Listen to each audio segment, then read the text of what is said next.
যখন মূসা আলাইহিস সালাম তার উম্মতদেরকে নিয়ে ওই যে সাগর পাড়ি দেওয়ার জন্য সাগরের পাড়ে ফেরাউন তার বাহিনী নিয়ে চলে আসছে একেবারে কাছে, একদল অপর দলকে দেখতে পাইতেছে। ফেরাউন চিন্তা করতেছে আজকে মূসা আর তার বাহিনী তার দল বনি ইসরাইলদেরকে সমূলে শেষ করে দিবে, হয়তো আমাদের অস্ত্রের আঘাতে মরবে, না হয় সে তারা সমুদ্রের মধ্যে পড়া পড়বে, আজকে ওরা আমাদের হাতে শেষ। মূসা আলাইহিস সালামের সাথীরা বনি ইসরাইলরা চিন্তা করে আমাদের আজকে আর বাঁচার উপায় নেই, আমরাও আজকে শেষ। হযরত মূসা আলাইহিস সালামকে তারা বলতেছে ক্বালা আসহাবু মূসা ইন্না লামুদরাকুন, মূসা আমরা ধরা পড়ে গেছি, আমাদের বাঁচার আর কোনো উপায় নাই। এইবার মূসা আলাইহিস সালাম বলতেছেন কাল্লা, কখনোই ধরা পড়ব না। ধরা না পড়ার কারণ কি? ইন্না মাইয়া রব্বি, ওদের সাথে যা থাকে থাক, আমাদের সাথে আছে আমার আল্লাহ রাব্বুল আলামিন। ভয় ভীতি দিয়ে মুমিনের ঈমানের পরীক্ষা নেন। 2 নাম্বার আল্লাহ তাআলা বলেন ওয়াল জু', ক্ষুধা অভাব দারিদ্রতা দিয়ে আল্লাহ তাআলা মুমিনের ঈমানের পরীক্ষা নেন। 3 নাম্বার ওয়া নাকসিম মিনাল আমওয়াল, মালের লস মালের ক্ষতি দিয়ে আল্লাহ তাআলা পরীক্ষা নেন। আল্লাহ রাব্বুল আলামিন দারিদ্রতা অভাব দিয়েও পরীক্ষা নেন। এই জন্য অনেক সময় অনেক দিনদার মুত্তাকি পরহেজগার মানুষ দেখা যায় অভাবের মধ্যে আছে, আবার অনেক বদ্দিন বেঈমান নাফরমান সমাজের মধ্যে সম্মানিত পদ সম্পদের মালিক হয়ে আছে। বলেন তো সম্মান সম্পদের মালিক হলেই যে আল্লাহ তাআলা ভালোবাসে, আল্লাহ তাআলা মোহাব্বত করে, এটা বলার কোনো সুযোগ আছে নাকি? এটা বলার সুযোগ নাই, বলার কোনো সুযোগ নাই। কারণ কারুনের সম্পদ কম ছিল না। এখন দেখেন কারুনকে যে আল্লাহ ভালোবাসে এই কারণে সম্পদ দিছে, এটা যদি কেউ বলে কথা কেউ বিশ্বাস করবে? বরং কারুন এত ঘৃণিত, ইসলামের কাট্টা দুশমনও তার সন্তানের নাম কারুন রাখবে না। এই জন্য সম্পদ আর দুনিয়ার সম্মান পাইলেই যে আল্লাহ তাআলা তাকে ভালোবাসে এটা বলার সুযোগ নাই। অনেক সময় আল্লাহ তাআলা দিনদার মুত্তাকি পরহেজগার ঈমানদার মানুষকে অভাব দারিদ্রতা দিয়ে পরীক্ষা নেয়। যে বান্দা অভাবে পড়েও আমি আল্লাহ তাআলাকে ভুলে যায় কিনা। 3 নাম্বার আল্লাহ তাআলা বলেন ওয়া নাকসিম মিনাল আমওয়াল, মালের লস মালের ক্ষতির দ্বারা আল্লাহ তাআলা মুমিনের ঈমানের পরীক্ষা নেন। দেখা যাবে বড় দোকানদার ভালো মানুষ, বড় দোকান পুঁজি খাটায়া বড় ব্যবসা করতেছে, হঠাৎ করে শর্ট সার্কিট কারেন্ট থেকে আগুন লেগে সব মালামাল টাকা পয়সা পুড়ে ছাই। এমনটা হয় কি হয় না? বলেন তো। আল্লাহ তাআলা মূলত পরীক্ষা করতে চান যে বান্দা এই সম্পদের লস হলো সে আমি আল্লাহর দিক থেকে ফিরে অন্য দিকে চলে যায় কিনা। এটাই মূলত আল্লাহ তাআলা দেখতে চান। এরপরে আল্লাহ রাব্বুল আলামিন বলেন ওয়াল আনফুস, জানের ক্ষতির দ্বারা আল্লাহ তাআলা পরীক্ষা নেন। মুফাসসিরিনে কেরাম বলেন জানের ক্ষতিটা 2 ভাবে হয়। একটা হলো নিজের জানের ক্ষতির মাধ্যমে, আর একটা হলো আপনজনের জানের ক্ষতির মাধ্যমে। মনে করেন আমি আপনি বিপদে পড়েছি, দুর্ঘটনায় পড়ে গেছি, অ্যাক্সিডেন্ট করে হাতটা চলে গেছে, পা চলে গেছে, চোখ চলে গেছে, অথবা বড় কোনো ক্ষতি হয়ে গেছে, কিন্তু লোকটা ভালো মুমিন মুত্তাকি পরহেজগার, বিপদে পড়ছে, আল্লাহ তাআলা তাকে এই বিপদ দিয়ে পরীক্ষা নিয়েছেন। আর একটা হলো আপনজন প্রিয়জনের বিপদের মাধ্যমে আল্লাহ তাআলা বান্দার পরীক্ষা নেন।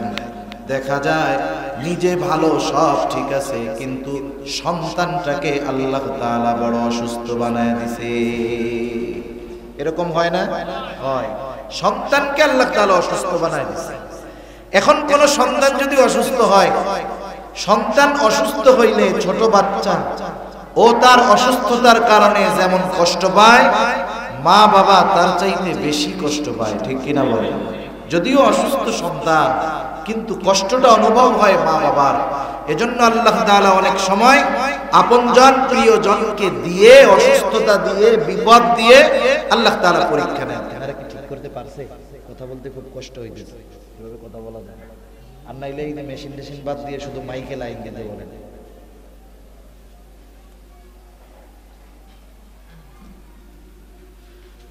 5 নম্বর আল্লাহ রাব্বুল আলামিন বলেন ওয়াস-সামারাত, ফল ফসলের ক্ষতির মাধ্যমে আল্লাহ রাব্বুল আলামিন মুমিনের ঈমানের পরীক্ষা নেয়। মনে করেন একজন মানুষ জমিনের মধ্যে পাকা ধান আসার সময় অনেক জমিনের মধ্যে দেখলাম আলহামদুলিল্লাহ ধান পেকে গেছে, বাম্পার ফলন হয়েছে, ফলনও ভালো হয়েছে। কৃষক মানুষ, আল্লাহর বান্দা, মুত্তাকি বান্দা রাতের বেলায় চিন্তা করতেছে জমিনের মধ্যে যেই পরিমাণ ফসল হয়েছে আশা করা যায় এইবারের ফসলটা দিয়া সব দেনা পাওনা শোধ হয়ে যাবে, একটা বছরের খরচও হয়ে যাবে। এই চিন্তা করতেছে আগামী দিন অথবা পরশুদিন 10 জন লোক নিয়ে জমিনের ধানগুলো কেটে ফেলবো, মাড়ায় ফেলবো। এই চিন্তা যখন উনি করতেছে হঠাৎ করে দেখা গেল আকাশের মধ্যে মেঘের আওয়াজ, মেঘের ডাক, ঝড় শুরু হয়ে গেছে, বৃষ্টি শুরু হয়ে গেছে, শিলা বৃষ্টি, শিল পড়তেছে।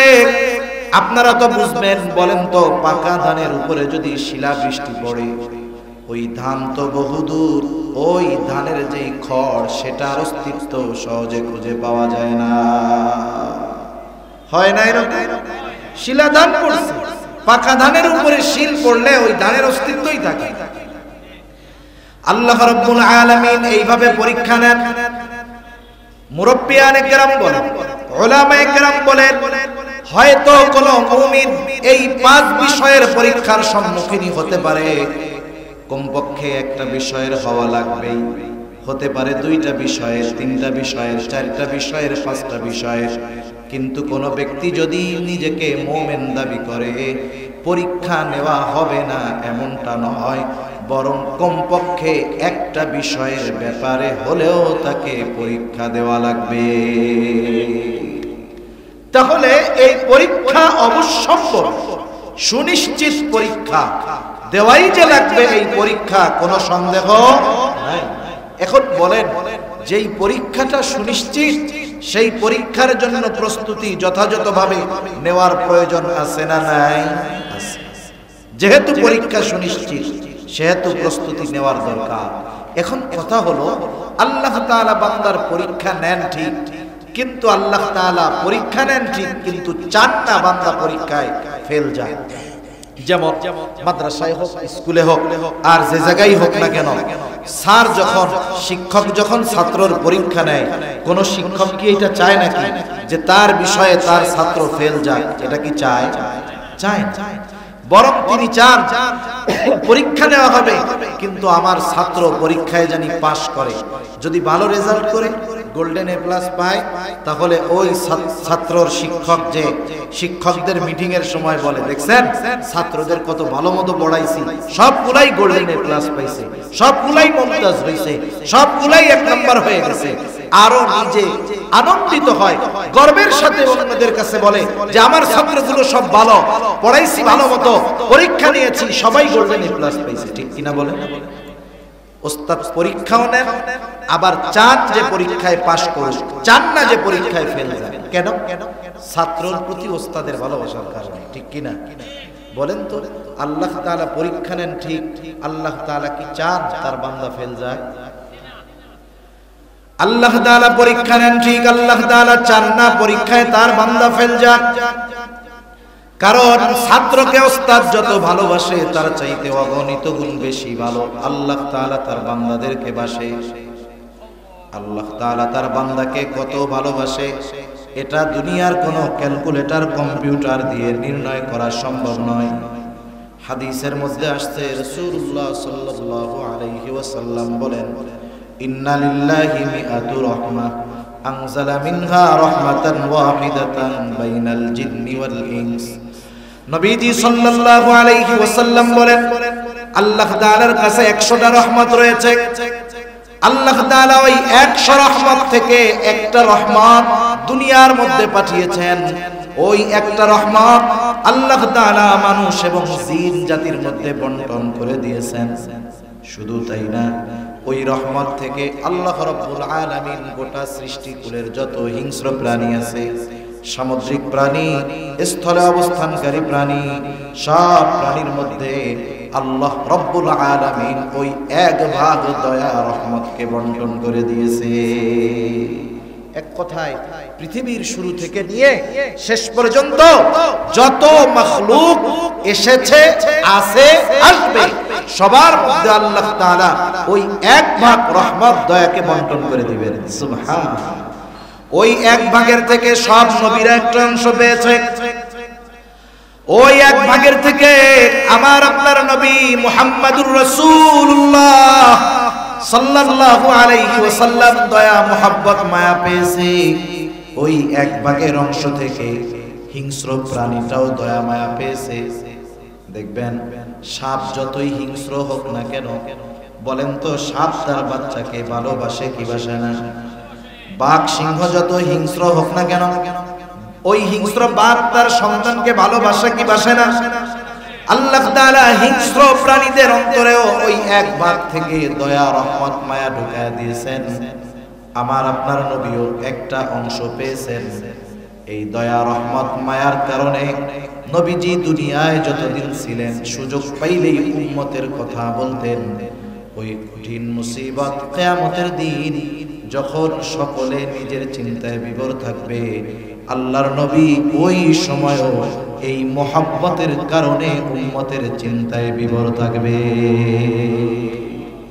রাসূল আকরাম সাল্লাল্লাহু আলাইহি ওয়াসাল্লাম কিয়ামতের ময়দানে উম্মতের চিন্তায় তিনি বিভোর থাকবেন। নবীজি একবার দৌড়ায়া যাবেন হাউজে কাউসারের কাছে, একবার দৌড়ায়া যাবেন পুলসরাতের কাছে, আরেকবার দৌড়ায়া যাবেন জাহান্নামের কাছে, আরেকবার দৌড়ায়া চলে যাবেন মিজানের কাছে, যেন তার কোন উম্মত কোন জায়গায় গিয়ে বিপদে পড়ে না যায়। যখন উম্মতের জন্য সুপারিশের দরকার হবে, আবার আল্লাহ তাআলার কাছে গিয়ে ওই গুনাহগার উম্মতের জন্য রাসূলুল্লাহ সাল্লাল্লাহু আলাইহি ওয়াসাল্লাম সুপারিশ করবেন। এই এক ভাগের একটা অংশ নবী পেয়েছেন, তাই হলো উম্মতের প্রতি এত দয়া। নবীজি সাল্লাল্লাহু আলাইহি ওয়াসাল্লাম বলেন, আখরাল্লাহু লাহু 99 রাহমাহ। আল্লাহ রাব্বুল আলামিন তার কাছে বাকি 99টা রহমত সংরক্ষণ করে রাখছেন। কেন? নবীজি বলেন, ইয়াগফিরু বিহি ইবাদাহু ইয়াউমাল কিয়ামা। আল্লাহ রাব্বুল আলামিন কিয়ামতের দিন বাকি 99 ভাগ দয়া রহমত দিয়ে তার গুনাহগার উম্মতগুলোকে আল্লাহ মাফ করে দিবে। তাহলে বান্দার প্রতি আল্লাহ তাআলার দয়া মায়া কত বেশি বলেন তো? এটা হিসাব করা দুনিয়ার কোন মানুষের পক্ষে সম্ভব? বান্দার প্রতি আল্লাহ তাআলার এমন দয়া, ওই আল্লাহ পরীক্ষা নিবেন আর বান্দা পরীক্ষায় ফেল যাক, এটা আল্লাহ তাআলা চাইতে পারেন। বরং হাদিসের মধ্যে আসছে, কোন বান্দা যখন তাওবা করে গুনার পথ ছেড়ে পাপের পথ ছেড়ে আল্লাহর দিকে ফিরে আসে, আল্লাহ সুবহানাহু ওয়া তাআলা কি পরিমাণ খুশি হন, নবীজি একটা হাদিসের উপমা দিয়ে বুঝাই দিয়েছেন। রাসূলুল্লাহ সাল্লাল্লাহু আলাইহি ওয়াসাল্লাম বলেন, রাসূলুল্লাহ সাল্লাল্লাহু আলাইহি ওয়াসাল্লাম বলেন, সাহাবাদের সামনে উপমা দিচ্ছেন নবী, যে একটা লোক তার সফরের সামানা সহ একটা উট নিয়ে সফরে রওনা হলো। মরুভূমির পথ চলতেছেন তিনি। দীর্ঘ পথ অতিক্রম করার পরে মরুভূমির মাঝে পৌঁছায়াছেন। ক্লান্ত পথিক বিশ্রামের জন্য গাছের ছায়ায় গাছের সাথে উটটাকে বাঁধছেন, বিশ্রাম করতেছে। ঘুম থেকে যখন উঠলেন, উঠা লোকটা দেখলো যে তার রসদ সহ পানি সহ সামানা সহ যেই উটটা ছিল সেটা ছুটে দূরে কোথাও চলে গেছে। মরুভূমির ভিতরে চতুর্দিকে তাকায় দেখে কোথাও এইটা দেখা যায় না। এই লোকটা হতাশ হয়ে গেছে যে এখন সে নিশ্চিত এই মরুভূমির মধ্যে হয়তো হিংস্র প্রাণীর খাবার তাকে হওয়া লাগবে, অথবা তাকে পানির অভাবে মরুভূমির মধ্যে মরতে হবে। এমত অবস্থায় এই লোকটার চূড়ান্ত পর্যায়ের হতাশ, ওই লোকটার মতো হতাশ আর কেউ নাই। কেমন যেন সে নিজের মৃত্যুর জন্য অপেক্ষা করতেছে, সময় অতিবাহিত করতেছে। যখন সে চূড়ান্ত পর্যায়ের হতাশ, হঠাৎ করে সে দূরে তাকায় দেখে তার রসদবাহী উটটা তার দিকে ফিরে আসতেছে। নবীজি বললেন, বলো তো এই লোকটা কেমন খুশি হবে? লোকটা এত পরিমাণ খুশি হয়েছে ওই রসদবাহী উটটাকে দেখা, খুশিতে বইলা ফেলছে, আল্লাহ আমি আপনার রব, আপনি আমার গোলাম। এত খুশি হয়েছে লোকটা। নবীজি বলেন, ওই লোকটা তার উটটা ফেরত পেয়ে যত খুশি হয়েছে, কোন বান্দা যদি তাওবা করে গুনার পথ থেকে ফিরে আসে, আল্লাহ তাআলা তার চাইতে বেশি খুশি হয়ে যায়। সুবহান। আচ্ছা শুনেন, 7টা পর্যন্ত করব, কথা বলতে কষ্ট হইতেছে, মাইক সুবিধার হয় নাই। তাহলে দেখেন, যে আল্লাহ তাআলা চান যে বান্দা পরীক্ষায় ফেল না যাক, যদিও পরীক্ষা নেন কিন্তু আল্লাহ তাআলা চান না পরীক্ষায় ফেল যাক, দয়া মায়া মহব্বত ভালোবাসার কারণে। রাসূলুল্লাহ সাল্লাল্লাহু আলাইহি ওয়াসাল্লাম সেজন্য জানায় দিলেন আল্লাহ তাআলার কেমন মহব্বত মায়া। আল্লাহ সুবহানাহু ওয়া তাআলা এই জন্য পরীক্ষা নেওয়ার ঘোষণা দেওয়ার সাথে সাথে আল্লাহ তাআলা এটাও জানায় দিয়েছেন, এই পরীক্ষায় যখন পড়বা, মুসিবতে পড়বা, তখন কি করবা। আল্লাহ তাআলা 2 আয়াত আগেই জানায় দেন, বান্দা বিপদ আপদ মুসিবতে পড়লে সাহায্যের দরকার হয়, এখন তুমি তখন কার কাছে সাহায্য চাইবা? আল্লাহ তাআলা 2 আয়াত আগে মুমিনদেরকে উদ্দেশ্য করে বলেন, ইয়া আইয়ুহাল্লাযীনা আমানুস্তাঈনু বিস-সাবরি ওয়াস-সালাহ। আল্লাহ তাআলা বলেন, হে ঈমানদারেরা, ইস্তাঈনু, তোমরা আমি আল্লাহ তাআলার কাছে সাহায্য চাও, বিপদ আপদ মুসিবতে আমি আল্লাহ তাআলার কাছে সাহায্য চাও। আল্লাহ তাআলার কাছে কেমনে সাহায্য চাইবা? আল্লাহ রাব্বুল আলামিন বলেন, বিস-সাবরি ওয়াস-সালাহ, আমার কাছে তোমরা ধৈর্য আর নামাজের মাধ্যমে সাহায্য চাও। তাহলে আল্লাহ তাআলার কাছে বিপদ আপদ মুসিবতে সাহায্য চাওয়ার মাধ্যম হলো 2টা। কয়টা? 2টা। একটা হলো ধৈর্য আর একটা হলো নামাজ। আল্লাহ রাব্বুল আলামিনের সাথে আল্লাহ তাআলার কাছে সাহায্য চাওয়ার মাধ্যম 2টা, একটা হলো সবর আর একটা হলো সালাত। এখন সবর কাকে বলে? আসলে অনেক সময় আমরা জিনিসটা অনুধাবন করতে পারি না, মনে করি আমি সবর করব কেমনে, হাত কেটে গেছে, ঘরে বসে থাকবো, ডাক্তারের কাছে যাব না, ওষুধও খাবো না, যা হয় হবে, পয়সা গেলে পয়সা যাবে, ঘরে বসে থাকবো। অনেকে মনে করে এটা হলো সবর। আসলে সবর বিষয়টা এমন নয়। বুজুর্গানে দ্বীন বলেন, সবরের সুন্দর একটা সংজ্ঞা হলো এইরকম, যে কোনো বিপদে পড়লে ওই বিপদ থেকে বাঁচার বৈধ চেষ্টা করা, আর চেষ্টার প্রতি ভরসা রাখা যাবে না, চেষ্টা করতে হবে, তবে ভরসা রাখতে হবে কার উপর? আল্লাহ তাআলার উপর ভরসা রাখতে হবে। যেমন একজন মানুষের জ্বর হয়েছে, জ্বর অসুস্থতা একটা মুসিবত, তাই না? এখন বলেন, জ্বর হইলে আমরা কি খাই? স্বাভাবিক না পাও খাই। এখন কেউ যদি মনে করে যে এই নাপা ওষুধ জ্বর দূর করার ক্ষমতা রাখে, তাহলে সে সবরের উপরে থাকতে পারলো না। কারণ রাসূলুল্লাহ সাল্লাল্লাহু আলাইহি ওয়াসাল্লাম বলেন, তোমরা অসুস্থ হইলে চিকিৎসা গ্রহণ করো। এজন্য অসুস্থ হলে চিকিৎসা গ্রহণ করা রাসূলুল্লাহ সাল্লাল্লাহু আলাইহি ওয়াসাল্লামের সুন্নাত। তবে ওষুধের উপরে ভরসা রাখা যাবে না। ভরসা কার উপরে হবে? জোরে বলেন না, কার উপরে? আল্লাহ তাআলা। অপারেটর আছে, আমি একটু বলে দেই কেমনে কি করবে। একটু দাঁড়ান, এই এদিকে তাকান, আমি বলে দিচ্ছি, একটু জিকির করি আমরা। লা ইলাহা। অপারেটর ভাই আছে? আপনি বক্সের লাইন ওই ডিজিটাল থেকে খুলেন, শুধু মাইকের লাইন। এই কোনায় মাইক আছে না? এই কোনায় মাইক আছে, 2টা মাইক দেন, মাইকে আওয়াজ দিয়ে ভলিউম বাড়ান, বক্স খুলেন, বক্স খুলে ফেলেন, শুধু মাইক দেন, জিকির করি লা ইলাহা। মাইকের লাইন দেন, লা ইলাহা ইল্লাল্লাহ, লা ইলাহা ইল্লাল্লাহ। মাইকের আওয়াজটা আরেকটু বাড়ান, বক্স লাগবে না, বক্সের জন্য সমস্যা হইতেছে। লা ইলাহা ইল্লাল্লাহ মুহাম্মাদুর রাসূলুল্লাহ। পরিষ্কার আছে এবার? যে আওয়াজটা আমার কানে আসবে ওই আওয়াজটা যদি পরিষ্কার না হয় তাহলে আমার কষ্ট হবে, যে বলবেন তার কষ্ট হবে। এখন আওয়াজ ক্লিয়ার, কোনো অসুবিধা নেই। আগের আমলে তো মাইক ছিল, বক্স ছিল না। বক্স দিয়া গান বাদ্য এইসব বাজানোর আসবাব হলো এটা দিয়ে কথা বলা স্বাভাবিকভাবে কষ্টকর। তা যাই হোক, বিপদ আপদ মুসিবতে সবর হলো ওই বিপদ থেকে বাঁচার বৈধ চেষ্টা করা, তবে ওই প্রচেষ্টার উপরে ভরসা নয়। ভরসা কার উপরে? এই যে করোনাকালীন সময় দেখছেন না কি হয়েছে, গ্রামের চাইতে শহরে আরো বেশি।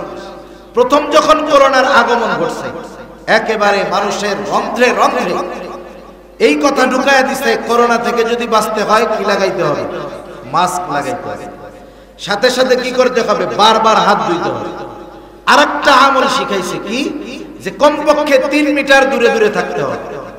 আল্লাহ তাআলা কি রোগ দিছে, মানুষ মানুষের কাছে যাইতে পারবে না, মুসাফা করতে পারবে না।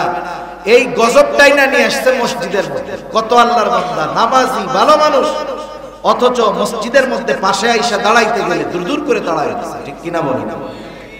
এক শ্রেণীর লোক ইয়াকিন করে বসছে, বিশ্বাস করে বসছে যে এই 3 পদ্ধতি অবলম্বন করলে করোনা হবে না। আমরা কি দেখলাম? যারা এই 3 পদ্ধতি বেশি গুরুত্ব দিয়ে অবলম্বন করছে এরাই বেশি করোনায় আক্রান্ত হয়েছে। গ্রামের মানুষ করোনার সময় শহরের চাইতে গ্রামে ভিড় ছিল বেশি, কারণ শহর থেকে সব গ্রামে চলে আসছে। বাজারের মধ্যে কি হইতো? বাজারের 2 পাশে 2 জনকে দাঁড়া করাইতো গার্ড হিসাবে, আর বাজারের মধ্যে সবাই গল্প গুজব চা নাস্তা খায়। যেই ওই 2 জন সংকেত দেয় যে পুলিশ আসতেছে, এই আস্তে আস্তে সব চিপার মধ্যে চলে যায়। তার মানে ঘনবসতি জনবসতি মানুষের সম্পৃক্ততা করোনার সময় সাধারণ মুসলমান বেশি করছে, তবে তারা ইয়াকিন করেছে, বিশ্বাস ছিল যে করোনার কোনো ক্ষমতা নাই যদি আল্লাহ তাআলা কিছু না করে। ঠিক কিনা বলেন? এরপরে যখন এই 3 আমল কইরা কোনো লাভ হয় নাই, তখন মাথার মধ্যে ঢুকায় দিছে টিকা আসতেছে। টিকা আসার পরে দেখবেন আর করোনা থাকবে না। বাস্তবতা হলো টিকা দেওয়ার পরে আমরা দেখলাম 2 ডোজ 3 ডোজ যারা দিছে ওদেরও করোনা হয়েছে, এবং টিকা যারা নিছে ওই সময়ে টিকাধারীদের মৃত্যুর হারটা বেশি ছিল। এখন কথা হইল, মাস্ক লাগানো তো না যায়, হাত বারবার ধোয়াও না যায়, টিকা লাগানো না যায়, লাগানো অসুবিধা নাই। তবে সমস্যা তো ওই জায়গায় যে কিছু মানুষ বিশ্বাস করে বসছে এই টিকাই করোনা থেকে বাঁচাতে পারবে। এই বিশ্বাসটা যদি আল্লাহর উপরে থাকতো যে এই মুসিবত আল্লাহ তাআলা ছাড়া কেউ দূর করতে পারে না, আমার মনে হয় এই করোনা ভাইরাসে আক্রান্ত এই দুনিয়া বেশি দিন থাকতো না, অল্প সময়ে এই ভাইরাস আল্লাহ উঠায় নিত। ঠিক কিনা বলেন? কিন্তু আমাদের ইয়াকিন হলো আসবাবের উপরে। সেজন্য ইয়াকিন হতে হবে। সবরের সংজ্ঞায় মুরব্বীরা বলেন, বিপদ থেকে বাঁচার চেষ্টা করবে ঠিক, কিন্তু চেষ্টার প্রতি, আসবাবের প্রতি, চিকিৎসার প্রতি ভরসা নয়। ভরসা হবে কার উপর? একটা উদাহরণ দিলে বুঝতে সহজ হবে। মনে করেন একটা হসপিটালে গভীর রাত এক মুরব্বী নামাজ আদায় করতেছে নামাজের জায়গায়, পাশে আরেকটা যুবক মানুষ সেও নামাজ পড়তেছে। সালাম শেষ, দীর্ঘ দোয়া মোনাজাত রোনাজারি করে তার নামাজ শেষ করলো সে। মুরব্বী একটু অবাক হয়ে চিন্তা করে, আহারে এই জামানায় যুবকরা সুযোগ পাইলেই মোবাইল টিপবে, ফেসবুক চালাবে, কিন্তু এই যুবক নামাজ পড়লো, দোয়া করলো। মুরব্বী নিজের থেকে গিয়া যুবকটাকে জিজ্ঞাসা করতেছে, যুবক কি তোমার পরিচয়? কথাবার্তার এক পর্যায়ে যুবকটা বলে, চাচা আমার মা এই হসপিটালের অপারেশন থিয়েটারে আছে, তার অপারেশন চলতেছে। চাচা আপনি একটু দোয়া করেন যাতে করে আল্লাহ তাআলা আমার মায়ের অপারেশনটা সাকসেসফুল করে দেয়। এরকম দোয়া অনেক সময় আপনাদের কাছেও চায়, আমাদের কাছেও চায়। বলে না যে এই অপারেশন চলতেছে আমার বাবার বা আমার বা অমুকের, একটু দোয়া করেন আল্লাহ তাআলা যেন অপারেশনটা সাকসেসফুল করে দেয়। একটু বুঝে থাকলে জবাব দিবেন। বলেন তো অপারেশন থিয়েটারের মধ্যে অপারেশন আল্লাহ করেন না ডাক্তার করেন? কে করে? ডাক্তার করে। অপারেশন ডাক্তার করে ঠিক, কিন্তু অপারেশন সাকসেসফুল ডাক্তার করতে পারে না। অপারেশন সাকসেসফুল করেন কে? যদি ডাক্তারের হাতে অপারেশন সাকসেসফুল করার ক্ষমতা থাকতো, এই দুনিয়াতে অপারেশন থিয়েটারে একটা লোক মারা যায়। আপনি খোঁজ নেন দেশের বৃহৎ বৃহৎ হসপিটালের মধ্যে, বাংলাদেশের বড় বড় হসপিটালে খোঁজ নেন, দেখবেন পেছনের দরজা দিয়ে দৈনিক অপারেশন থিয়েটারে শত শত মানুষ মরতেছে, আর পিছন দিক দিয়ে অ্যাম্বুলেন্সে বাড়ি বাড়ি যাচ্ছে। তাহলে সবর হলো বিপদ আপদ মুসিবতে, ওই বিপদ থেকে বাঁচার বৈধ চেষ্টা করা, তবে চেষ্টার উপরে ভরসা নয়, ভরসা কার উপরে? ভরসা আল্লাহ তাআলার উপর। তাহলে বিপদ থেকে আল্লাহ তাআলার কাছে সাহায্য চাওয়ার দুই মাধ্যম, একটা হলো ধৈর্য, দ্বিতীয়টা হলো নামাজ। এখন বলেন তো, আপনি যদি কারো কাছ থেকে বড় কিছু চান, তার সাথে আপনার সম্পর্ক ভালো দরকার আছে না নাই? যেই এমপির সাথে যেই চেয়ারম্যানের ভালো সম্পর্ক, এমপি ওই চেয়ারম্যানের কে কাজ দেয় বেশি, বরাদ্দ দেয় বেশি। যেই বান্দার আল্লাহ তাআলার সাথে বেশি সম্পর্ক, ওই বান্দাও আল্লাহ তাআলার কাছ থেকে সাহায্য পায় বেশি। আর বান্দার সাথে আল্লাহ তাআলার সবচাইতে ঘনিষ্ঠ মুহূর্ত হয় নামাজের মাধ্যমে। সুবহানাল্লাহ। আর নামাজ তো এমন এক ইবাদত, যার মাধ্যমে বান্দা আল্লাহ তাআলার সাথে কথোপকথনে লিপ্ত হয় এবং সে তার সমস্যার সমাধান আল্লাহ তাআলার কাছ থেকেই নিয়ে আসে। সুবহানাল্লাহ। সম্ভবত তারিখে দামেস্কের মধ্যে একটা ঘটনা আছে। হযরত ওমর রাদিয়াল্লাহু তাআলা আনহুর সময় মদিনায় একবার দুর্ভিক্ষ দেখা দিয়েছে। দুর্ভিক্ষ, বাজারে যেই ফসল আছে, খাবার আছে, এটা সাধারণ মানুষের ক্রয় সীমার বাইরে, সাধারণ মানুষ কিনতে পারতেছে না। মোটামুটি দুর্ভিক্ষ অল্প আয়ের মানুষের এখনই চলতেছে, ঠিক কিনা বলে? এটা যদি আরো লাগামহীন হয়, নিয়ন্ত্রণহীন হয়ে যায়, দেখবেন এদেশে দুর্ভিক্ষ লাগতে বেশি দিন আর লাগবে না। তা বাজারে খাদ্যশস্যের অভাব, যা পাওয়া যায় দাম বেশি। হযরত ওমর রাদিয়াল্লাহু তাআলা আনহু চিন্তিত হয়ে গেলেন, কি করে বাজারের খাদ্য অভাব দূর করা যায়। আমাদের দেশেও দেখবেন যখন পেঁয়াজের কেজি 250 টাকা হয়ে যায়, 200 টাকা, 300 টাকা হয়ে যায়, যখন ঘোষণা আসে আগামী সপ্তাহে তুরস্ক থেকে, পাকিস্তান থেকে, অমুক দেশ থেকে পেঁয়াজ আসবে, বলেন তো এই ঘোষণা আসার পর পেঁয়াজের দাম কমে না বাড়ে? আমদানি করলে বাজারের চাহিদা পূরণ হয়। হযরত ওমর রাদিয়াল্লাহু তাআলা আনহু তিনিও চিন্তা করলেন বাহির থেকে কিছু খাদ্যশস্য আমদানি করবেন। এশার নামাজের পর সাহাবায়ে কেরামকে নিয়ে তিনি বৈশা গেছেন, মিটিং করতেছেন কি করা যায়। দীর্ঘ রাত অবধি আলোচনার পরে সমাধান হলো, আগামী দিন ফজরের পর একদল চলে যাবে সিরিয়া, একদল ইয়েমেন, একদল মিশর, এক কথায় চতুর্দিকে ছড়ায় ছিটায় পড়বে। ওই সমস্ত এলাকা থেকে খাদ্যশস্য ক্রয় করে আমদানি করে বাজারের অভাব দূর করা হবে। গভীর রাত হয়ে গেল। খলিফাতুল মুসলিমিন হযরত ওমর রাদিয়াল্লাহু তাআলা আনহু সকলকে বাড়ি পাঠিয়ে দিলেন। ফজরের পরে কাফেলা বিদায় দেওয়া হবে, নিজেও নিজের বাসায় চলে আসলেন। কিন্তু চিন্তায় চোখের মধ্যে ঘুম আসে না, পায়চারি করতেছে। সুবহে সাদিকের পূর্ব মুহূর্তে হযরত ওমর রাদিয়াল্লাহু তাআলা আনহু বিছানার মধ্যে গাটা এলায়া দিলেন। ক্লান্ত দেহ, এইবার চোখের মধ্যে ঝিমুনি ঝিমুনি, ঘুম ঘুম ভাব, তন্দ্রাচ্ছন্নতা ওনাকে পেয়ে বসলো। অনেক সময় দেখবেন আমরা গাড়িতে সফর করতেছি অথবা চেয়ারে বসে আছি, ছোট্ট একটা ঝিমুনি আসে না, 10-15 সেকেন্ডের জীবনী, কিন্তু এই 10-15 সেকেন্ডের মধ্যে এমন স্বপ্ন দেখছি, কি দেখছি, ছোট থেকে বড় হইছি, বড় হইয়া রাজা হইছি, বাদশা হইছি, যুদ্ধ করতেছি। 15 সেকেন্ডে সব দেখা সারা হয় কি হয় না? হযরত ওমর রাদিয়াল্লাহু তাআলা আনহু তন্দ্রাচ্ছন্ন ভাব, কেমন জানি পরিপূর্ণ ঘুমও নয়, ঘুম ঘুম ঘুম ঘুম ভাব। এর মধ্যে হঠাৎ তিনি দেখতেছেন মুহাম্মদুর রাসূলুল্লাহ সাল্লাল্লাহু আলাইহি ওয়াসাল্লাম হযরত ওমর রাদিয়াল্লাহু তাআলা আনহুর সামনে। কিন্তু নবীজির চেহারা মোবারক মলিন। ওমর রাদিয়াল্লাহু তাআলা আনহু জিজ্ঞাসা করে, ইয়া রাসূলুল্লাহ, আপনার চেহারাটা কেন মলিন দেখা যায়?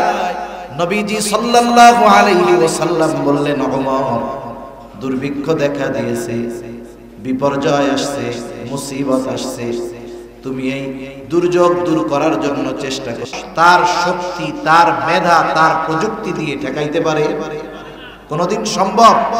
এই জন্য এই যে কথাটা বলছে, এটাই তো শরীয়তের সাথে সাংঘর্ষিক কথা।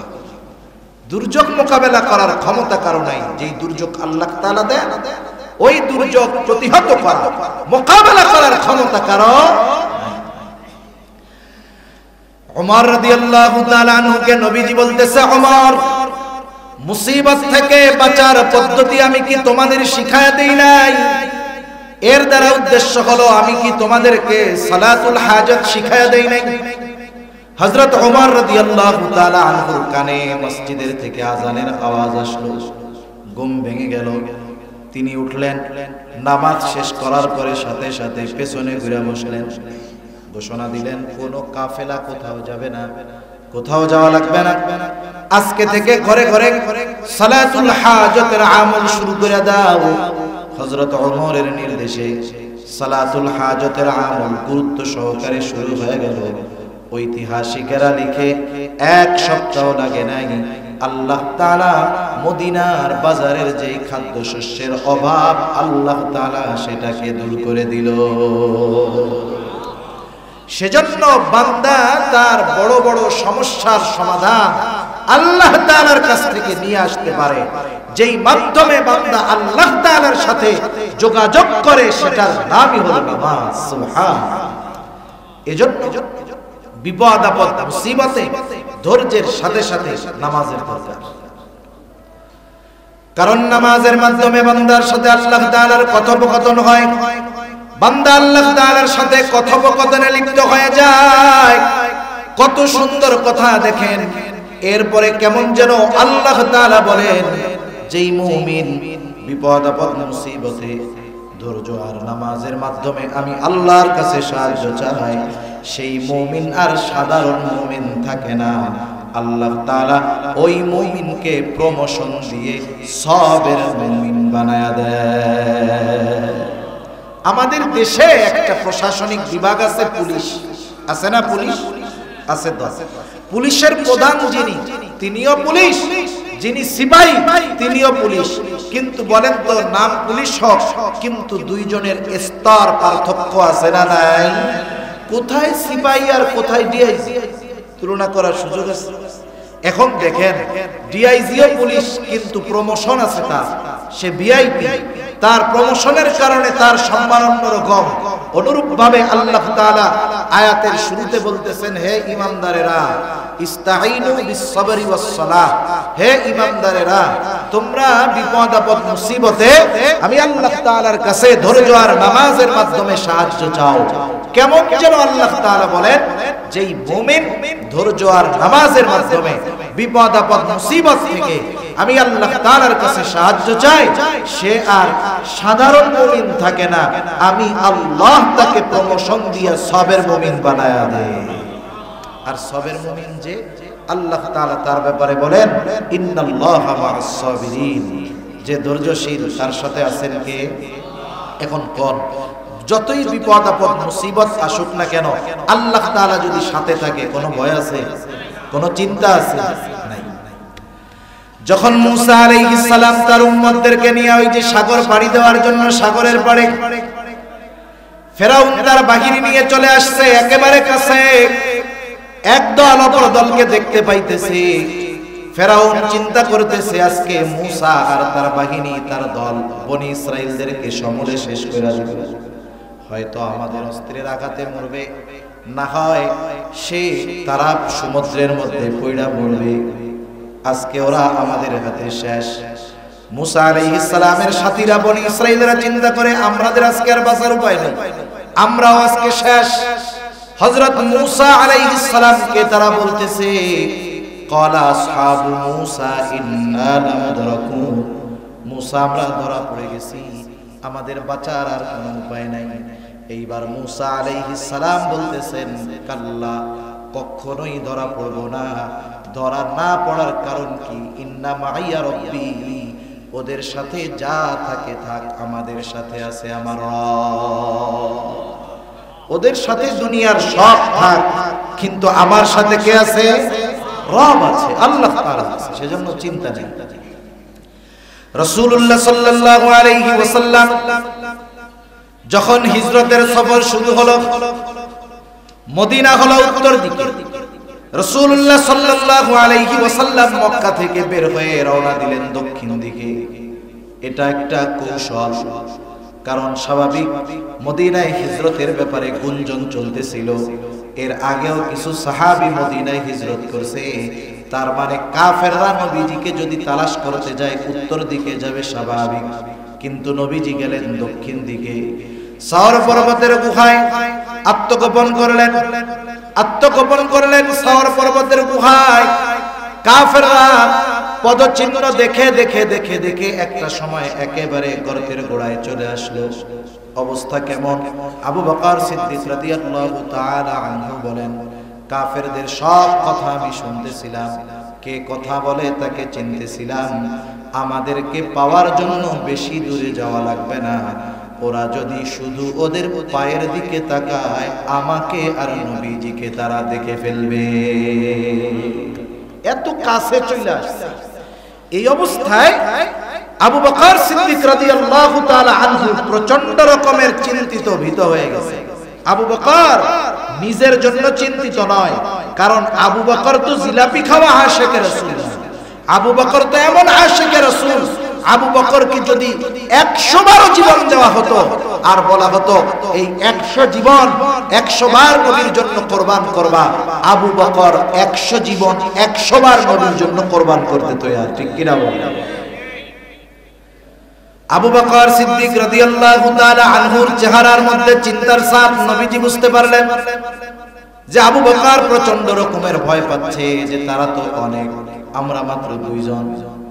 নবীজি তখন কি বললেন? ও আবু বকর, যে কথা তিনি বলছেন আল্লাহ তাআলা কোরআনুল কারীমের মধ্যে বলেন, আবু বকর লা তাহজান ইন্নাল্লাহা মা'ানা। আবু বকর তুমি কোনো চিন্তা করো না, ভীত হয়ো না। এই গর্তের মধ্যে শুধু তুমি আর আমি এমনটা নয়, আমাদের সাথে যিনি আছেন তিনি কে? যে আল্লাহ আমাদের সাথে আছেন। এখন শত্রু যত কাছে হোক, দুশমন যত নিকটে হোক, আল্লাহ যেহেতু সাথে আছেন, ভয়ের কোনো কারণ নাই। তাহলে বিপদ যত বেশি হোক, মুমিন যদি আল্লাহর দেওয়া পদ্ধতি অনুযায়ী ওই বিপদ থেকে বাঁচার জন্য আল্লাহ তাআলার কাছে সাহায্য চায়, তাহলে আল্লাহ তাআলাই বলতেছেন তুমি তো সবের মুমিন, আর আমি আল্লাহ সবের মুমিনের সাথে আছি। সুবহানাল্লাহ। এরপরেও প্রত্যেকটা জিনিসের প্রাথমিক আলামত আছে না? বিষয় হলো, শুনেন, পরীক্ষা আল্লাহ তাআলা নেন, ওই পদ্ধতিতে যদি আল্লাহ তাআলার কাছে সাহায্য চাওয়া হয়, বিপদ যাক আর না যাক, বাঁচুক আর না বাঁচুক, বলেন তো পরীক্ষায় পাস না ফেল? পাস। মনে করেন অসুস্থ হয়েছে, আল্লাহ তাআলার কাছে সাহায্য চাইছে, ওই পদ্ধতি অবলম্বন করে অসুস্থতা যায় নাই, অসুস্থতায় মারা গেছে, মারা যায় যাক, কিন্তু সে পরীক্ষায় পাস। আল্লাহ রাব্বুল আলামিন বলেন, হাবিব যারা পরীক্ষায় পাস, বাশশিরিস সাবিরিন। আল্লাহ তাআলা বলতেছে আপনি ধৈর্যশীল যারা, এদেরকে সুসংবাদ জানায় দেন। আর ধৈর্যশীল কারা? ওই 2 পদ্ধতি অবলম্বন করে আল্লাহ তাআলার কাছে বিপদে সাহায্য চায় যারা, আল্লাহ তাআলা বলেন ওই সবের মুমিনদেরকে আপনি সুসংবাদ জানায় দেন। কিসের সুসংবাদ? তাদেরকে আপনি জান্নাতের সুসংবাদ জানায় দেন। প্রত্যেকটা জিনিসের প্রাথমিক আলামত আছে। যেমন মনে করেন, যার সাথে যার সম্পর্ক সবচাইতে বেশি, বিপদের সময় তার কথা আগে মনে পড়ে বেশি। আপনাদের এলাকায় তো কাদার রাস্তা কিছু আছে, কিছু কাঁচা রাস্তা আছে না? বৃষ্টির দিন যখন রাস্তা কাদা হয়ে যায়, কিছু মানুষ ওই রাস্তায় চলতে গিয়ে পড়ে যায় না? পড়ে যায়। পড়ে গিয়ে কি বলে বলেন? কেউ বলে ওরে, কেউ বলে ও মা, কেউ বলে ওরে বাবা, কেউ বলে ও আল্লাহ। আবার উল্টা পাল্টা বলা লোকও আছে না? নাই, আছে। যেমন দেখেন, ছোট বাচ্চা 3 বছর, 2 বছর, 1 বছর, 1.5 বছর বয়স, ছোট বাচ্চাকে মাও ভালোবাসে, তার বাপও তো ভালোবাসে নাকি? এখন ওই বাচ্চারে কোলে নিয়ে 1.5 বছরের বাচ্চা বা 1-1.5 বছরের বাচ্চারে কোলে নিয়ে আব্বা একটু বাড়ির বাইরে গেছে। এখন বাচ্চা অনেক মানুষজন দেখে ভয় পেয়ে গেছে। ভয় পাইলে বাচ্চা কি করবে? কান্না করবে না? বলেন তো, পোলাপান ছোট বাচ্চা যখন কান্না করে ডাকে কারে? মা মা মা করে কাঁদে। বাপের কোলে থাকলেও মা কইয়া কান্না শুরু করে। মার কোলেও যদি থাকে কষ্ট পাইলে কারে ডাকে? এমন না যে মার কোলে থাকলে আব্বারে ডাকে, আব্বার কোলে থাকলে মারে ডাকে। বিষয়টা কিন্তু এমন। আল্লাহ তাআলা ছোট বাচ্চাদের অন্তরে মার সাথে এমন ভাবে পরিচয় করায় দিয়েছে যে ওই বাচ্চার পায়খানা আসুক, প্রস্রাব আসুক, খিদা লাগুক, কষ্ট হোক, ও ডাকি শুরু করে মা দিয়ে। কান্নার শুরুতেই বলে মা। তার মানে যেই বান্দার আল্লাহ তাআলার সাথে সম্পর্ক গভীর, ও যখনই বিপদে পড়ে দুনিয়ার কাউকে ডাকার আগে ডাকে কাকে? এটা সবের মুমিনের আলামত। এজন্য আল্লাহ তাআলা বলেন ধৈর্যশীল মুমিন কারা? আল্লাহ তাআলা বলেন আল্লাযীনা ইযা আসাবাতুহুম মুসিবাতুন ক্বালু ইন্না লিল্লাহি ওয়া ইন্না ইলাইহি রাজিউন। আল্লাহ রাব্বুল আলামিন বলেন ধৈর্যশীল মুমিন হলো তারা। আপনি ওই সমস্ত ধৈর্যশীল মুমিনদেরকে জান্নাতের সুসংবাদ দিয়ে দেন। তাদের উপরে যখন কোনো বিপদ আপদ বালা মুসিবত আসে, তারা যখন কোনো বিপদ আপদে পতিত হয়, তারা দুনিয়ার কাউকে ডাকে না। বিপদ আপদ মুসিবতের সাথে সাথে তারা বলে ইন্না লিল্লাহি ওয়া ইন্না ইলাইহি রাজিউন।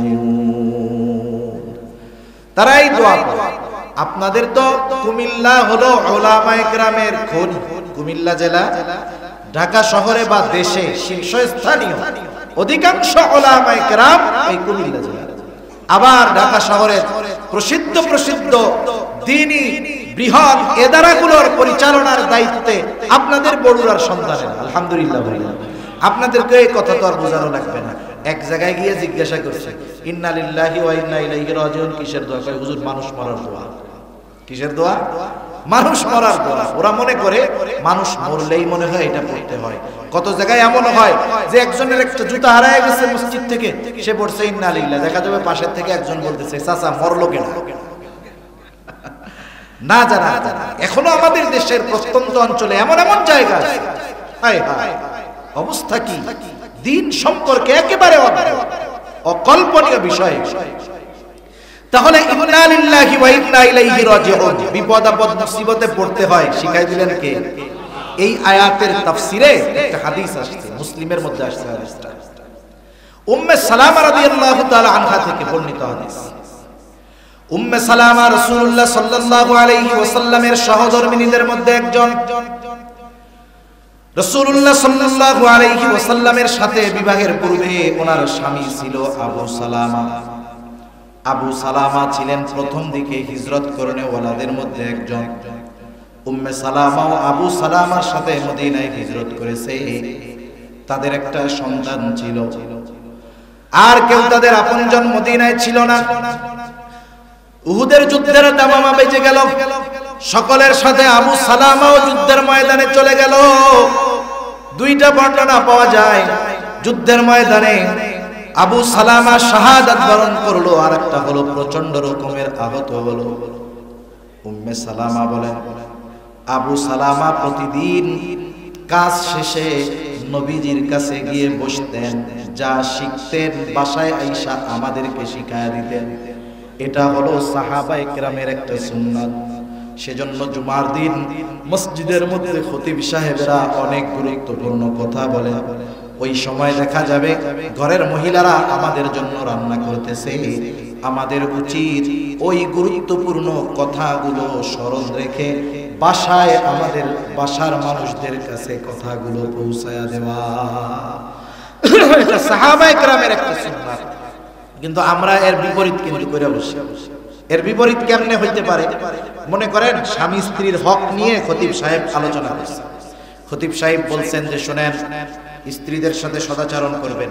রাসূলুল্লাহ সাল্লাল্লাহু আলাইহি ওয়াসাল্লাম স্ত্রীদের সাথে সদাচরণ করেছেন, তাদের সাথে সব সময় ভালো ব্যবহার করছেন, তাদেরকে ধমক দেন নাই বা আলোচনা শুনছেন। তা ওয়াজ শুনে আসছে যে বাসায় গিয়ে সহধর্মিনী স্ত্রীর সাথে খারাপ ব্যবহার করা যাবে না। ওয়াজ শোনাবে কি, নিজে যাইয়াই তো ওয়াজের ব্যতিক্রম আমল করে। এখন মনে করেন রান্না করছে, জুমার দিন শুক্রবার বাসায় আছে, সুন্দর মতো মুরগির গোশত গরুর গোশত রান্না করছে, কিন্তু ভুলে লবণ দিতে মনে নেই। মশলা যতই দেওয়া হোক লবণ না দিলে স্বাদ হবে?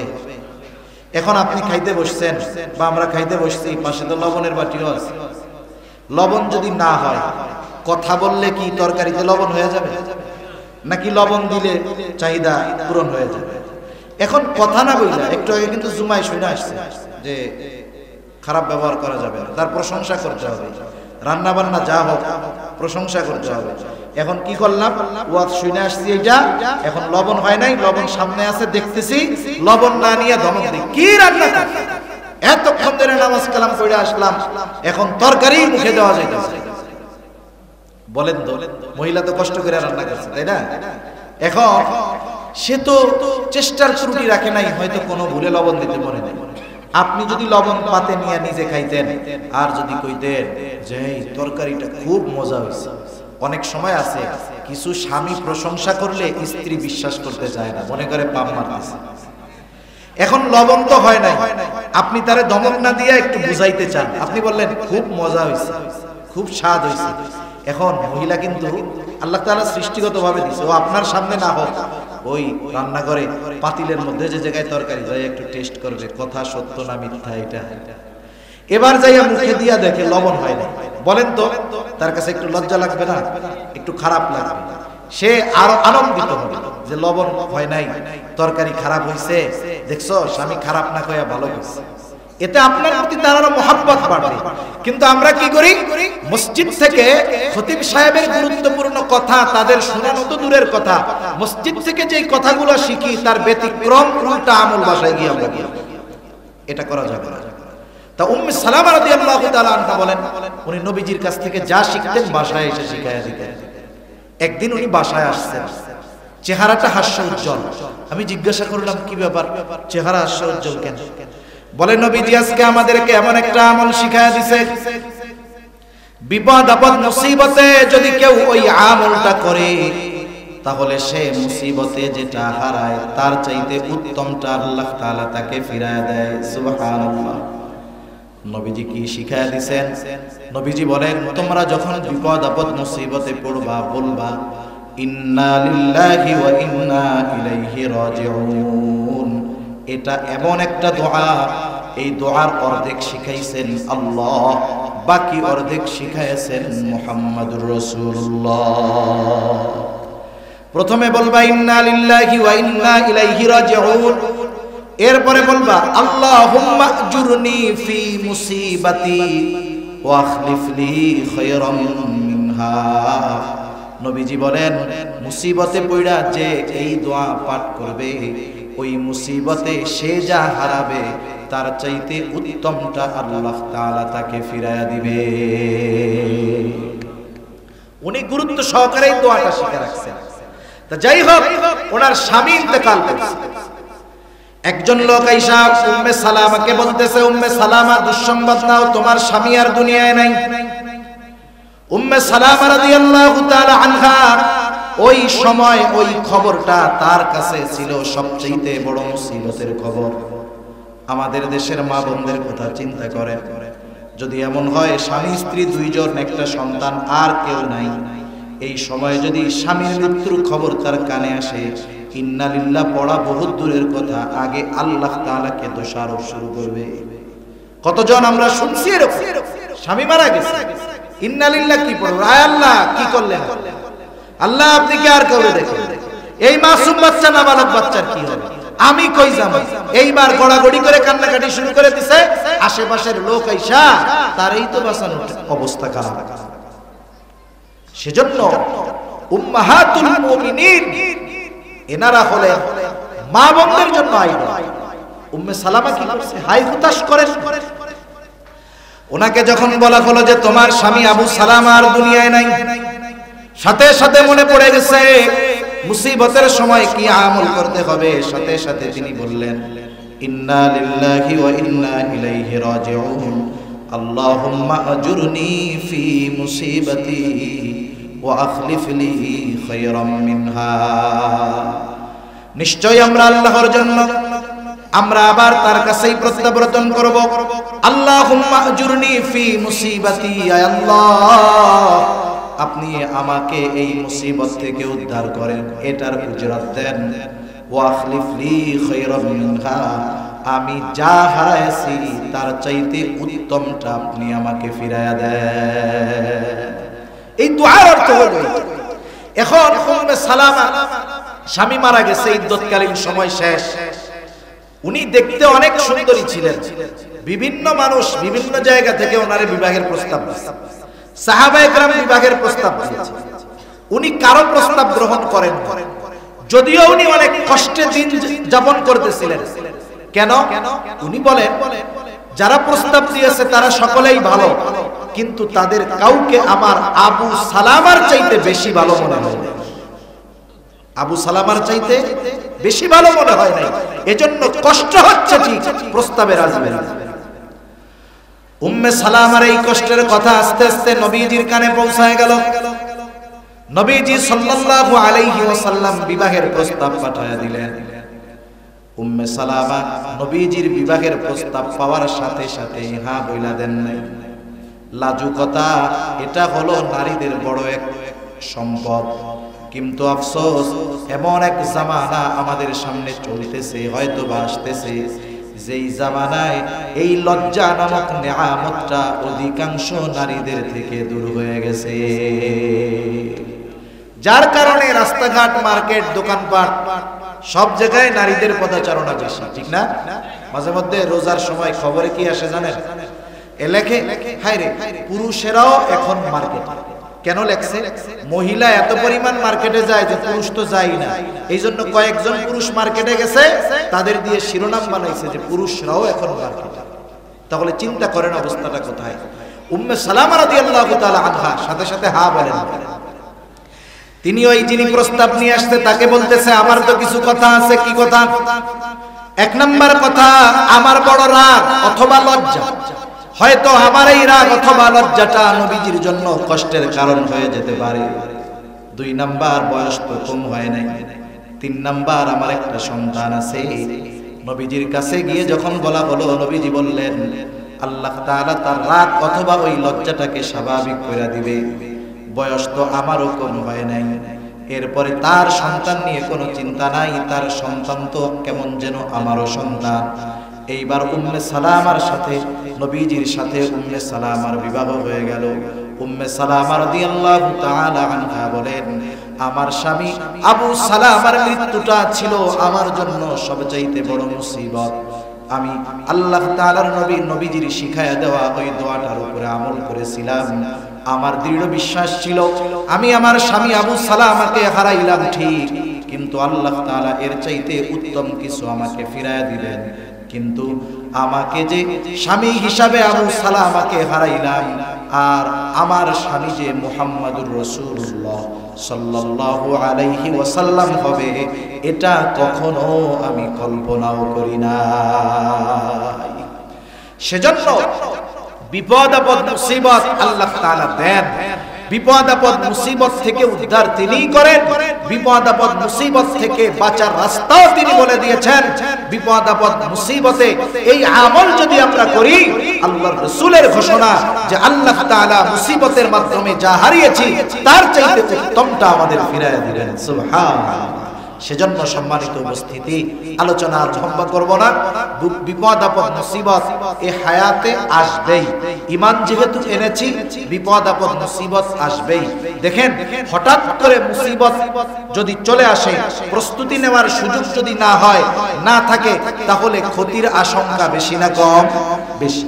আর আল্লাহ তাআলা দয়া করে আগের থেকে নোটিশ টানায়া দিবেন যে শোনো ঈমান যেহেতু আনছো বিপদ আপদ মুসিবত আসতে পারে আগের থেকে প্রস্তুত থাকো কি করবা কি করলে বিপদ থেকে বাঁচবা কি হবে সব আল্লাহ তাআলা আমাদেরকে জানায়া দিয়েছেন আফসোসের ব্যাপার এরপরেও আল্লাহ তাআলার দরবার ছেড়ে আমরা অনেকে বাবাদের দরবারে গিয়ে দৌড়াই বাস্তবতা হলো আল্লাহর দরবার বাদ দিয়ে যখনই কেউ এই মাজারে কবরে দরবারে গিয়ে দৌড়ায় সে তার ঈমানটাকেই ওখানে রেখে বাড়িতে ফিরে আসে আল্লাহ সুবহানাহু ওয়া তাআলা আমাদের সকলকে কথাগুলো বুঝবার আমলের কথাগুলোর উপরে আমল করবার তৌফিক দান করুন সকলে বলি আমিন ওয়া আখিরু দাওয়ানা আলহামদুলিল্লাহি রাব্বিল আলামিন